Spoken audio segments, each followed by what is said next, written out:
জলে? এই মুচায় কষ তো, কাঁচা কলার মুচা আর বিচে কলার যে কোনো মুচায় কষ, তাই হলুদ দিয়ে আর লবণ দিয়ে রাত্রিবেলা ভিজিয়ে রাখতে হয়। ও মোচা আগের দিন কেটে হ্যাঁ ভিজিয়ে রাখতে হয়, হলুদ আর নুন দিয়ে ভিজিয়ে রাখতে হয়, তাই তো? তাহলে তিতে লাগে।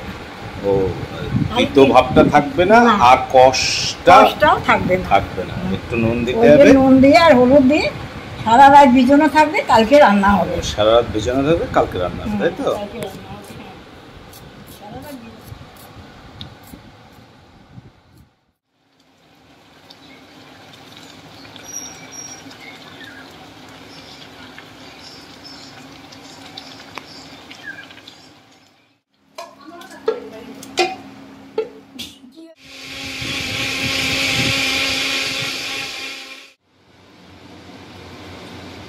অল্প তেল দিয়ে আগে আলুটাকে ভেজে রাখবো। প্রথমে আলু ভাজছি, তাই তো?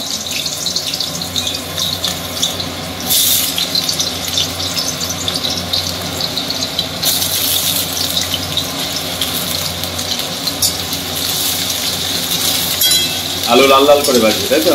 হ্যাঁ লাল লাল করে ভেজে আলুটাকে তুলে নেব। তারপরে তেজপাতা, শুকনো লঙ্কা, এলাচ, দারচিনি সব ফোড়ন দেবো।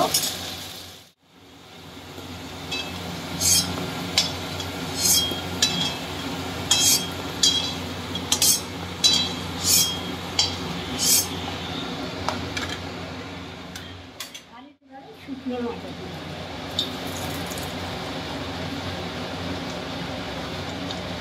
তেজপাতা, শুকনো লঙ্কা, তেজপাতা, তারপরে এইটা এলাচ, দারচিনি, লবঙ্গ। এলাচ, দারচিনি, লবঙ্গ আর একটু সাদা জিরে, তাই তো? সাদা জিরে এই হচ্ছে ফোড়নে যাবে সব কমপ্লিট। ছোলাগুলো একটু ভেজে নেব।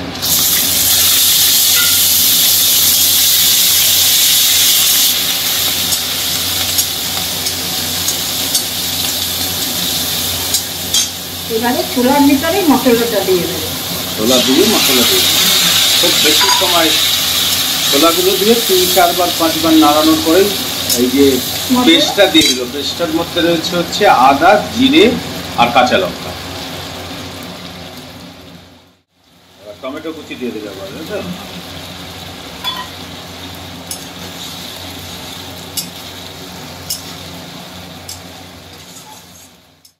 স্বাদ মতো লবণ দিয়ে দিচ্ছি।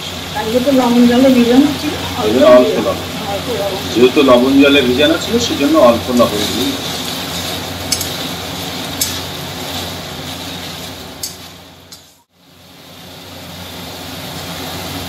এবার হলুদ দিয়ে দিচ্ছি, তাই তো? এবার হলুদ অল্প দিয়ে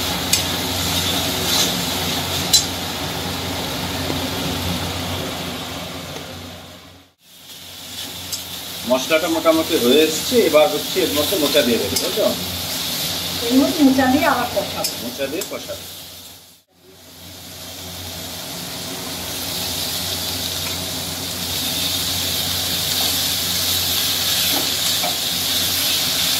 নিরামিষ মোচার ঘন্ট।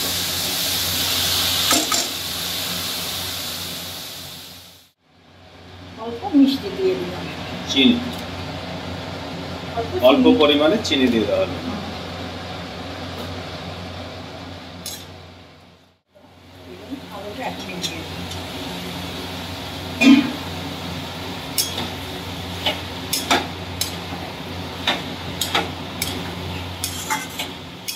আর মনে নাম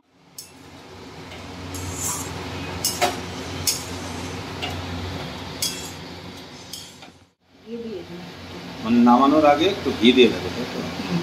নামানোর আগে একটু ঘি দিয়ে দেবে।